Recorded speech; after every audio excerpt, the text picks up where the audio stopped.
ఆనాడు తెలంగాణ రాష్ట్ర సాధనలో మీరు ముందుండి పోరాడి మీలో కొంతమంది యువకులు ఆత్మ బలిదానాలు చేసుకొని అమరులై ఈరోజు తెలంగాణ రాష్ట్రాన్ని సాధించారు. ఆనాడు అమరులైన బిడ్డలు మేము ఆత్మ బలిదానం చేసుకున్నా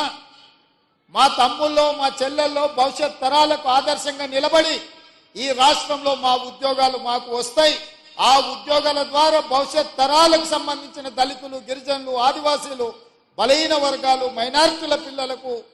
చదువులు చెప్తారు, తద్వారా వాళ్ళు దేశ అభివృద్ధిలో భాగస్వాములు అవుతారు అని చెప్పి వాళ్ళు ఆత్మ బలిదానాలు చేసుకున్నారు. ఆ ఆత్మ బలిదానాల స్ఫూర్తితో ఏర్పడ్డ తెలంగాణ రాష్ట్రం ఆనాటి ప్రభుత్వం ఆ స్ఫూర్తితో పనిచేయాల్సింది వదిలేసి కుటుంబం యొక్క సంక్షేమం కోసం, కుటుంబంలో ఉన్న వ్యక్తుల పదవుల కోసం, వాళ్ళ యొక్క లాభార్జన, వాళ్ళ యొక్క ధనదాహం తీర్చుకోవడానికి గత 10 సంవత్సరాలు వాళ్ళు అదే పనిలో మునిగి తేలిరు.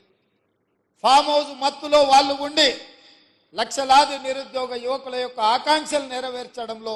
వాళ్ళు వైఫల్యం చెందిన మీరందరూ దిల్సుఖ్ నగర్ సెంటర్లోనో, అశోక్ నగర్ చౌరస్తాలోనో, అమీర్పేట జంక్షన్లోనో గ్రామాల నుంచి పేద తల్లిదండ్రులు రూపాయి కూడబెట్టి ఉపాధి హామీ కూలికి పోయి సంపాదించి మీకు పంపిస్తే కోచింగ్ సెంటర్ల చుట్టూ తిరుగుతూ దిల్సుఖ్ నగర్లోనో రకరకాల ప్రాంతాలలో మీరు కష్టపడి చదువుకున్నారు. నోటిఫికేషన్ ఎప్పుడు ఇస్తారో తెలీదు,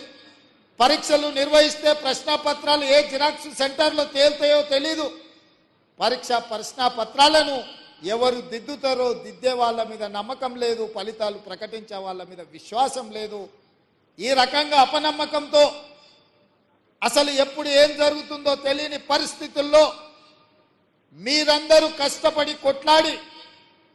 ఇక మా ఉద్యోగాల గురించి అడగడం కాదు, అధికారంలో ఉన్న కేటీఆర్ ఉద్యోగాలు ఊడగొడితేనే మీ ఉద్యోగాలు వస్తాయన్న ఆలోచనతోటి